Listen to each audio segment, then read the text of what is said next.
Bonjour à tous et bienvenue sur boursicoté.com pour cette nouvelle analyse technique Forex et matières premières avec une période de devise qui continue ici à évoluer d'une manière totalement neutre ici entre un support relativement large à 1.17 et une zone de résistance à 1.19. Donc ça fait désormais quelques semaines depuis la fin du mois de juillet qu'on évolue pratiquement exclusivement à l'intérieur de ce range, si ce n'est ici les deux petites sorties qui se sont invalidées que nous avons eues.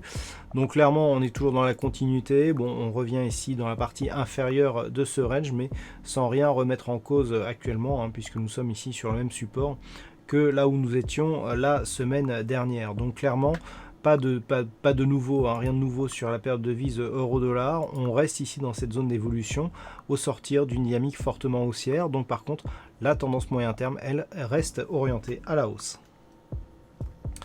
Sur la période de devise livre sterling contre dollar américain, on a eu pas mal de volatilité aujourd'hui. Alors on reste ici dans ce mouvement qui fait suite à cette impulsion baissière.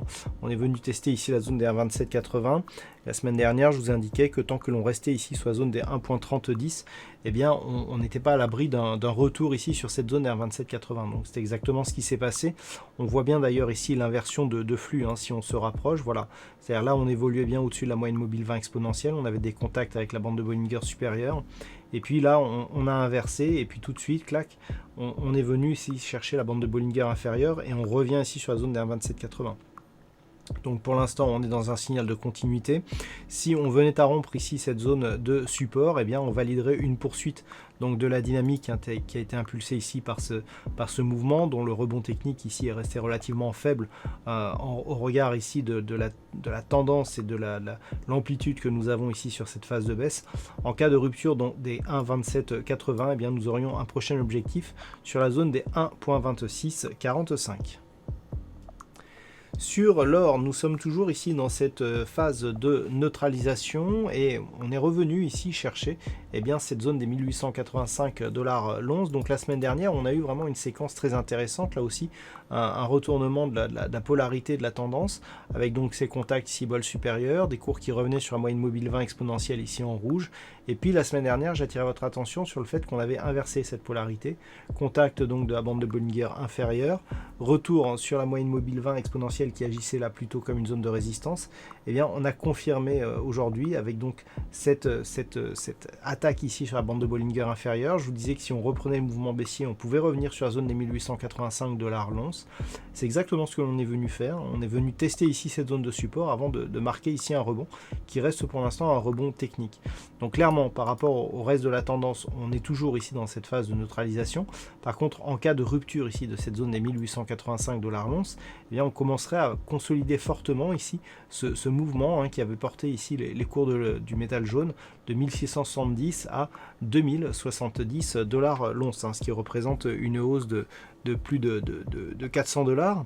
Donc attention ici à une éventuelle rupture de ce mouvement. Si tel était le cas, on pourrait revenir ici d'un point de vue un peu plus moyen terme sur cette zone de support des 1790 $ l'once.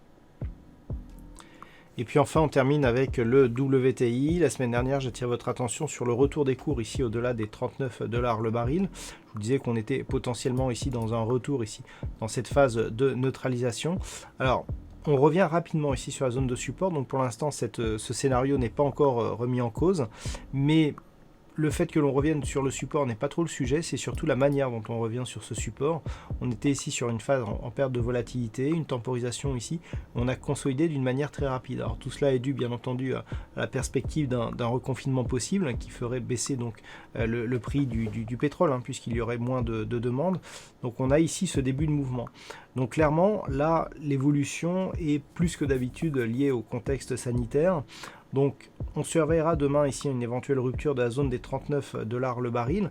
Si tel était le cas, on aura un début de tendance qui pourrait s'orienter à la baisse d'un point de vue moyen terme, puisque nous aurions du coup une succession de points hauts et de points bas qui deviendraient baissières.